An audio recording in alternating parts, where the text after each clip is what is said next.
برطانوی East India company برصغیر میں کاروباری مواقع کی تلاش کے لیے تشکیل دیا جانے والا ایک تجارتی ادارہ تھا، جس نے برصغیر میں کاروبار کے علاوہ تخت و تاج پر بھی نظریں مرکوز کر لیں اور یہاں برطانیہ کے قبضے کی راہ ہموار کی۔ 1857 کی جنگ آزادی تک ہندوستان میں ایسٹ انڈیا کمپنی کا راج تھا۔ اس کے بعد ہندوستان براہ راست تاج برطانیہ کے زیر نگیں آ گیا۔ آج ہم آپ کو برصغیر میں ایسٹ انڈیا کمپنی کے عروج اور زوال کی کہانی سنائیں گے۔ آج سے 400 سال قبل برطانیہ کی ملکہ الزبتھ اول نے لندن کے 200 سے زائد بااثر افراد اور تاجروں کی کمپنی کو مشرقی ایشیا میں تجارت پر اجارہ داری عنایت کی۔ کمپنی کا پہلا سفر 13 فروری 1601 کو سر جیمز لین کاسٹر کی قیادت میں شروع ہوا، جو ساؤتھ افریقہ میں موجود کیپ آف ہوپ سے ہوتا ہوا آج کے انڈونیشیا اور قریبی علاقوں میں پہنچا۔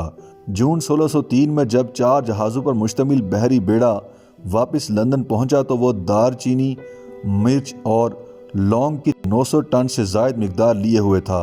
یہ گرم مسالے آج انڈونیشیا کہلانے والے علاقوں سے خریدے گئے تھے۔ اس خریداری سے کمپنی کے 218 شیئر ہولڈرز کو 300 گنا منافع ہوا۔ اس دور میں یورپ کا نو آزاد ملک ہالینڈ مصالحہ جات کی تجارت پر اپنی معاشی مضبوطی کی وجہ سے چھا چکا تھا، اس لیے انگریزوں نے فیصلہ کیا کہ مصالحہ جات کو ان پر چھوڑ کر بھارت سے کپڑے اور دیگر اشیاء پر توجہ مرکوز کی جائے۔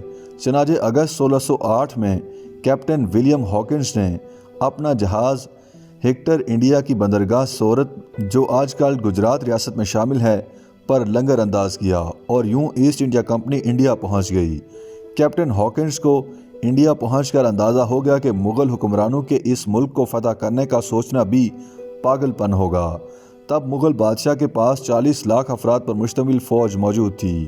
ایسٹ انڈیا کمپنی نے فیصلہ کیا کہ انڈیا میں تجارت اور کاروبار کے لیے مغل حکمرانوں کی رضامندی سے کام کیا جائے، جس کے لیے کہنہ مشق سفارتکار سر تھامس رو کو 1615 میں جہانگیر کے دربار میں شاہی ایلچی کے طور پر بھیجا گیا۔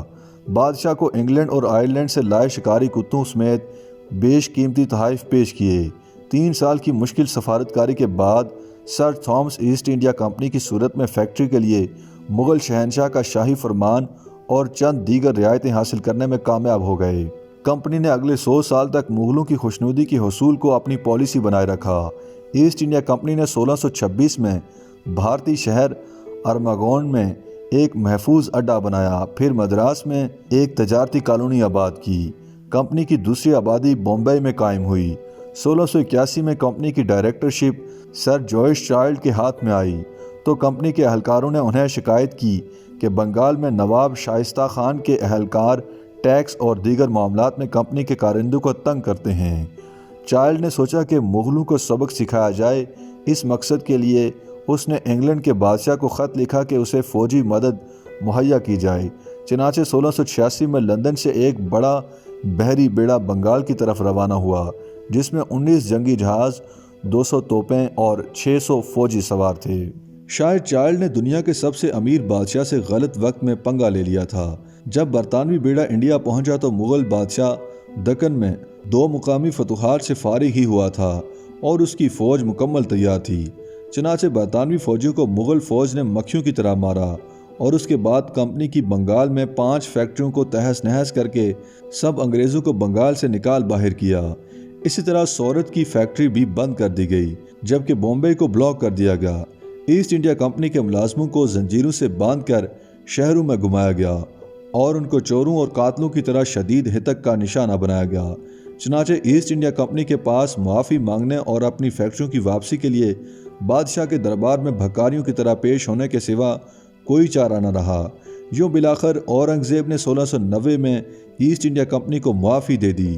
1707 میں اورنگزیب کی وفات کے بعد اس کی سخت گیر پالیسیوں کے خلاف انڈیا کے مختلف علاقوں کے ہندوؤں اور دیگر لوگوں کا لاوا پھٹا تو ایسٹ انڈیا کمپنی نے بھی اپنی پالیسی بدل لی۔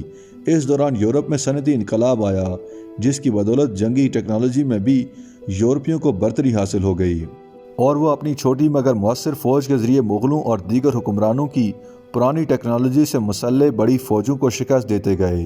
میسور کے شیر کہلانے والے ٹیپو سلطان نے فرانس کی تکنیکی معاونت سے کمپنی کی حقیقی بڑی مزاحمت کی اور کمپنی کو 2 جنگوں میں شکست بھی دی۔ تاہم انڈیا کے ہی دیگر حکمرانوں کو ساتھ ملا کر کمپنی نے بالآخر ٹیپو سلطان پر بھی قابو پا لیا، اور جب 1799 میں کمپنی کے گورنر جنرل لارڈ ویلزلے کو ٹیپو کی جنگ میں مارے جانے کی خبر سنائی گئی تو اس نے اپنا گلاس ہوا میں بلند کرتے ہوئے کہا کہ آج میں انڈیا کی لاش پر جشن منا رہا ہوں۔ 1813 میں برطانوی پارلیمنٹ نے صدیوں بعد ایسٹ انڈیا کمپنی کی انڈیا میں تجارت پر اجارہ داری ختم کرتے ہوئے دیگر برطانوی کمپنیوں کو بھی انڈیا میں کاروبار کرنے اور دفاتر کھولنے کی اجازت دی۔ 1833 میں سالوں کی مسلسل کوششوں کے بعد کمپنی کے برطانوی مخالفین غالب آ گئے اور برطانوی پارلیمنٹ نے ایک بل پاس کیا جس کے تحت ایسٹ انڈیا کمپنی سے حق تجارت چھین لیا اور اسے ایک گورننگ کارپوریشن میں بدل دیا۔ 1857 کی جنگ آزادی میں کمپنی کے اپنے بھرتی شدہ سپاہیوں نے اس کے خلاف بغاوت کر دی تو برطانیہ نے فیصلہ کر لیا کہ بہت ہو گیا۔ 9 ماہ کی بے یقینی کے بعد آخر کمپنی نے بغاوت کچل دی۔ برطانوی ملکہ وکٹوریہ نے کمپنی کے اختیارات ختم کر کے انڈیا کا انتظام براہ راست سنبھال لیا اور کمپنی کی فوج کو برطانوی فوج میں ضم کر کے اس کی نیوی ختم کر دی گئی، جس کے بعد ایسٹ انڈیا کمپنی خاموشی سے تاریخ کے اوراق میں گم ہو گئی۔ YouTube پر گوگلی نیوز دیکھنے کے لیے youtube.com کی سرچ بار میں googly news T V type کریں۔ گوگلی نیوز کے پیج پر سرخ رنگ کے سبسکرپشن والے بٹن پر کلک کرنا نہ بھولیے۔ YouTube پیج پر اپلوڈ ہونے والی ویڈیوز سے باخبر رہنے کے لیے بیل آئیکن پر کلک کیجیے۔ آپ کو ہر نئی ویڈیو کے بارے میں نوٹیفیکیشن موصول ہو جائے گا۔